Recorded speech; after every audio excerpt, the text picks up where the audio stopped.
quando a gente vai falar de psicologia social europeia, por que a gente fala dessa crise? Porque, embora a psicologia social americana, ela contribuiu muito para o desenvolvimento da psicologia social, principalmente para definir o seu campo de estudo, aprimoramento dos métodos e das técnicas, análise dos fenômenos, e sempre quando eu falar disso, entenda que eu não estou dizendo que a PSA é boa, a PSE é isso, até porque depois a gente vai ter a psicologia social latino-americana, que vai fazer crítica a esses dois modelos, em razão de uma ciência distante da realidade social, né, então a gente vai ter uma influência latino-americana de uma psicologia social mais, digamos assim, trazendo a dimensão política dos fenômenos, trazendo a dimensão da pobreza, do sofrimento, da desigualdade, de uma social mais societal, vamos dizer assim, tá? Então, na década de 70, a gente teve a guerra, a migração, e aí chegou a Gestalt, mas aí você vai vendo que esse mundo pós-guerra, ele traz diversos desafios sociais, diversas desigualdades sociais. E aqui a gente vai ter uma crítica muito grande à ciência como sendo um conhecimento erudito, distante da vida das pessoas, inalcançável muitas vezes, tá? A gente vai ter um conjunto de teorias que parece que não dialogam com a realidade das pessoas, né? Então, acontece, essa crise da psicologia social, ela é caracterizada por uma crise em termos teóricos, em termos metodológicos, tá? E aí vem o que a gente costuma chamar de uma psicologia social mais sociológica, trazendo também um pouco aqui a influência de alguns elementos também da filosofia, tá? Então, o período que vai no pós-guerra, dos anos 70, a gente se verifica por essa época o uso de procedimentos estatísticos cada vez mais sofisticados, tá? Só que, ao mesmo tempo, não respondendo a grandes dilemas da humanidade, tá? Então, assim, via-se explicações teóricas também distantes dessa realidade, e aí os modelos, por exemplo, como o Levi vai fazer de pesquisação orientada para grupos, para comunidades, tá? Começa a se distanciar dessa linha mais metodológica e experimental que era muito presente lá nos Estados Unidos, tá? Então, começa a se avaliar, lembrando também, claro, que a gente tem uma psicologia social muito behaviorista, e agora vai se trazer muito o estudo da cognição, os elementos cognitivos, tá? A psicologia social, psicológica, estrutura-se como uma ciência natural empírica, tá? Caracterizada por essa individuação do social, dos fenômenos, tá?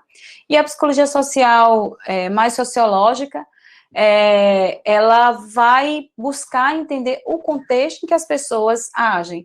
Tudo bem, as pessoas se comportam, mas elas se comportam em que contexto? A partir de que sentido? A partir de que estruturas cognitivas? Por isso que vocês vão ver na próxima aula, com cognição social, o estudo dos esquemas, a formação de esquemas. Então, assim, essas críticas a uma psicologia social, comportamental, empiricista, baseada em teorias que muitas vezes se distanciavam de uma realidade muito mais macro, começa a gerar resistência em diversos contextos, né? Então, isso contribuiu para um movimento de internacionalização da psicologia social, né, e o desenvolvimento de uma psicologia social europeia mais preocupada com o contexto social, e também, muito mais recentemente, a psicologia latino-americana, que começa, na verdade, com a psicologia comunitária, tá? Então, assim, durante o século XIX, as questões psicossociais preocupavam filósofos, sociólogos, psicólogos. Então, assim, você vai ter a busca por vertentes que levassem em conta muito mais as relações sociais, o significado que as pessoas atribuíam às suas vivências, tá? E aqui um destaque muito claro para o interacionalismo simbólico, de Cooley e Augusto Mead, na verdade. Lembrando que esses aqui, eles vão estar nos Estados Unidos, tá? Então, assim, dentre os precursores da psicologia social sociológica, tá? Nós vamos ter um sociólogo, que ele vai, na verdade, assim, em 1908, nós vamos ter duas publicações que vão marcar a psicologia social, tá? Que eu tô falando bem atrás. Uma de um sociólogo e um de um psicólogo, tá? Então, assim, o sociólogo, né, que é Rose, ele vai dar uma explicação do comportamento social a partir do conceito de imitação, tá? Só que, assim, essa imitação, ela vai estar muito mais baseada num processo do outro como um espelho, tá? De ele compreender que, em parte, aquilo que as pessoas são ou estão sendo, a sua self, ela tem relação com o outro como um espelho para mim, tá? Então, Rosa, embora sendo um sociólogo, ele vai trazer uma contribuição para essa psicologia social mais sociológica. Por quê? Ela começa a fazer esse movimento de explicação desse social, não no indivíduo em si, mas nessa relação com o outro, tá? Então, ele recebeu a influência de Spencer, lembra lá de Spencer, do darwinismo social, tá? Então, é uma ideia de uma psicologia mais evolucionista, tá? Então, a obra dele, A Natureza Humana e a Ordem Social, então ele vai reconhecer a influência do ambiente social nessa configuração humana, mas também no desenvolvimento da identidade do self. Aqui, aquilo que eu falei, né, da formação da identidade como um eu refletido no espelho, o indivíduo, ao interagir com as outras pessoas, torna-se consciente da imagem e do sentimento que essas outras pessoas nutrem por ele. Isto é, elas atuam como um espelho ao qual o indivíduo se vê. O Big Brother é muito claro disso, né? Como o comportamento das pessoas, eles vão mudando em razão de como elas interagem, com quem elas interagem. Isso é porque a gente não tem uma câmera nos acompanhando, mas certamente a gente é assim também, tá? Em muitas situações. Então, assim, a formação da identidade, para Kuhler, ele vai colocar essa formação da identidade da self, entendendo identidade aqui não só como que a gente vai ter uma aula de identidade, mas ainda muita noção ligada a self, ao meu autoconceito, tá? Então, aquilo como eu me defino, aquilo que eu sou, porque a gente vai ter uma outra noção de identidade muito ligada ao exercício de papéis sociais, mas aqui ainda é aquela identidade ligada ao self, como esse eu refletido no espelho. Então, o desenvolvimento da identidade ocorre no contexto da interação com os outros por meio de sua linguagem da comunicação. E aqui uma importância muito grande é dada para a linguagem da comunicação, que até então não tinha aparecido. Vygotsky vai trazer esse papel da linguagem. Vygotsky digamos assim, ele é muito importante no estudo, quando a gente vai falar da linguagem, tá? E aí, assim, influenciou justamente o trabalho de Mead. Mead, aqui na escola de Chicago, aqui a gente está falando já dos Estados Unidos, né? Ele vai falar mais na frente do interacionalismo simbólico. E eu vou falar mais na frente para vocês também não se perder, tá? Então, Mead, um filósofo, né, norte-americano, estudou com Wundt, lembra lá de Wundt, por isso que aqueles precursores, eu lembro de Wundt. Então, que era que Wundt falava da folclore-psicologia, psicologia dos povos, de elementos que não davam para ser estudados no laboratório, tá? Então, se ele estudou com Mead, ou com Wundt, então Mead, ele vai considerar o papel da linguagem, ele vai considerar o papel da cultura também, desses elementos mais macro, tá? Então, posteriormente, ele deu aula de filosofia em Michigan, né, onde conviveu justamente com Kohler, que tem aquele pensamento influenciado na linguagem, o eu no espelho e tal, tá? Então, em Chicago, permaneceu até a sua morte. Então, por isso que a maioria das aulas que ele dava lá, depois vai se transformar em vários textos, né, sobre psicologia social, nas aulas de psicologia social, né, formam vários textos para explicar um pouco, né? Então, a mente, o eu e a sociedade do ponto de vista de um behaviorista social. É interessante essa expressão, behaviorista social, porque aqui ele queria se distanciar um pouco daquela noção do behaviorista muito ligado ao comportamento. Mas, embora ele tenha esse caráter de análise da resposta da pessoa ao ambiente, tá? Mas aqui ele considera, numa relação social, considerando principalmente a ideia do significado da linguagem, tá? Então, para Mead, a linguagem como fenômeno social, desempenha um papel fundamental. Para ele, a linguagem deveria ser a unidade básica de análise da psicologia social, deveria ser um dos seus principais elementos, quase que um objeto da psicologia social, a linguagem deveria ser, tá? Então, situa a formação da identidade no campo das relações interpessoais, da organização social e cultural, ao postular que o sujeito apropria-se dos padrões comuns a diferentes grupos socioculturais para desenvolver o próprio eu. Na verdade, ele vai falar do papel da linguagem, da cultura e tal. Lembrando, Mead estudou, por exemplo, com Wundt, tá? Então, a gente vai entendendo um pouco o porquê de alguns pensamentos, tá? E essa ação significativa, que é justamente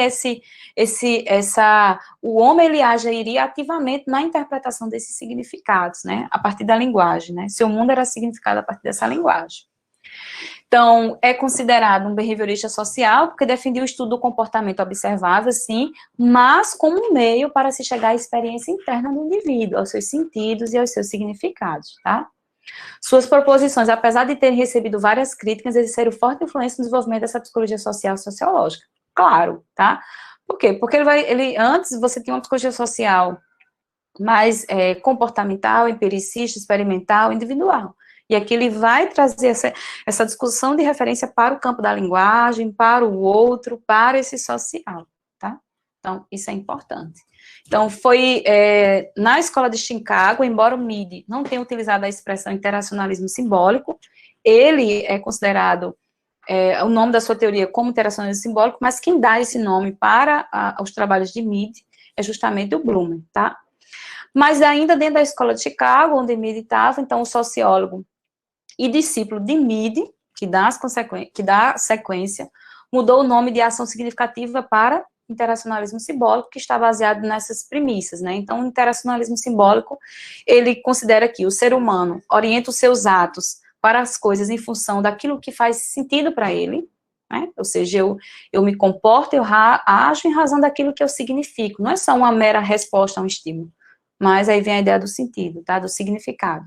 O significado destas coisas deriva-se ou surge como consequência da minha interação social com o outro, tá? De forma mais ampla. E o significado se manipula e modifica mediante um processo interpretativo desenvolvido pelas pessoas ao encarar os fatos e situações com as quais vão se deparando no decorrer das suas interações, tá? De forma assim bem simplificada. Então, a psicologia social sociológica, ela tem, digamos assim, no seu surgimento, nas suas principais características iniciais, esse foco na ação significativa, né, com influência do interacionalismo simbólico, observação participante como método, aliada ao uso de entrevista, que não tinha entrevista, não tinha questão quali, mas uma observação participante já começa a aparecer aqui como método. Os psicólogos sociais dessa corrente prosseguiram investigando temas, por exemplo, como interação face a face, processo de socialização, formação da identidade, e aí sim, atitudes também, relações intergrupais, influência social, comportamento coletivo, enfim. O Moscovici estaria dentro dessa linha, que estuda a representação social, estaria dentro dessa perspectiva mais sociológica, tá?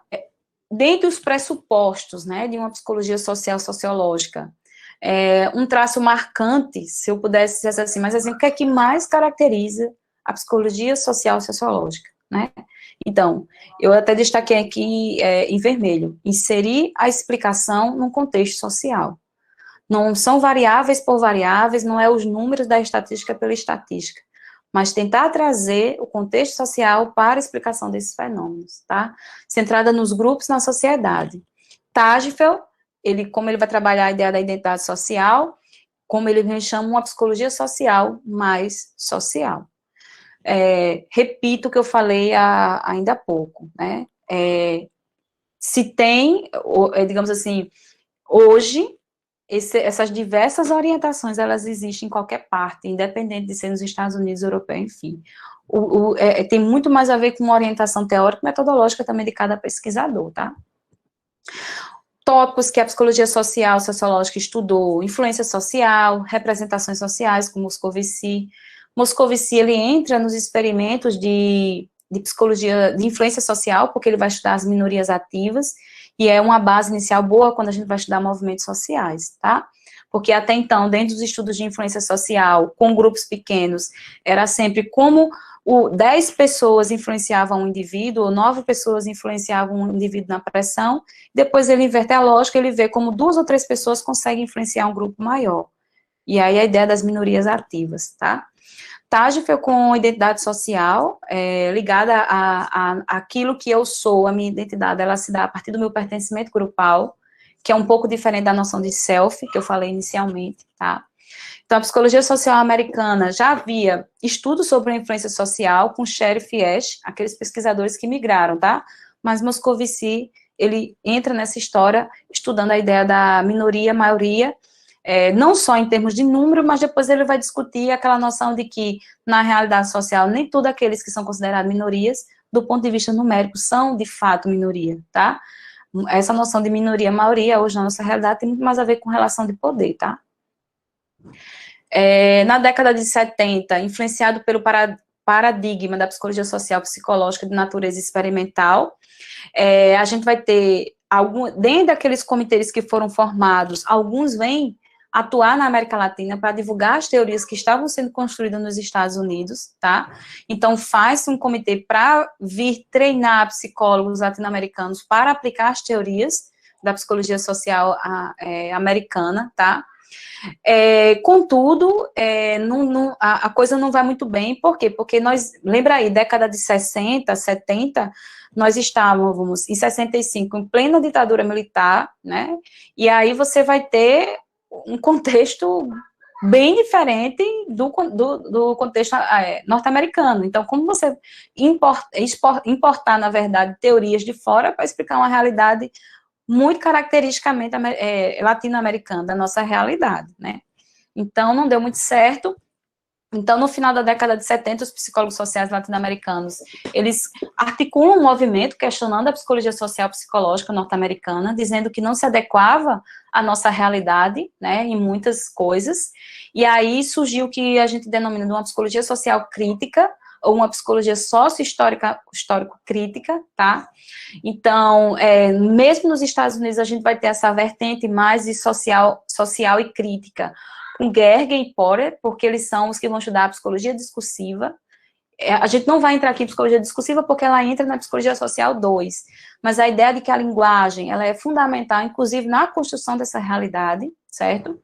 Então, como característica, a psicologia social latino-americana, a psicologia social crítica, ela rompe com esse modelo neopositivista de ciência, com seus postulados sobre a necessidade de um conhecimento científico apoiar-se na verificação empírica, tá? Ou de fenômenos causais, e defende o caráter relacional da linguagem e a importância das práticas discursivas para a compreensão da vida social. E aqui muito baseado muito no modelo dialético, histórico, enfim. Tá? Então, nós vamos ter um outro viés, aqui, uma outra perspectiva latino-americana. E a partir da década de 70, 80, a gente vai ter várias associações sendo formadas, a AVEPS, que é a Associação Venezuelana de Psicologia Social, a ABRAPSO no Brasil, Associação Brasileira de Psicologia Social. Um dos livros que marca esse período é justamente o livro de Silvia Lene, O Homem em Movimento, Psicologia Social, O Homem em Movimento, é um clássico, tem PDF em todo canto que vocês procurarem, tá?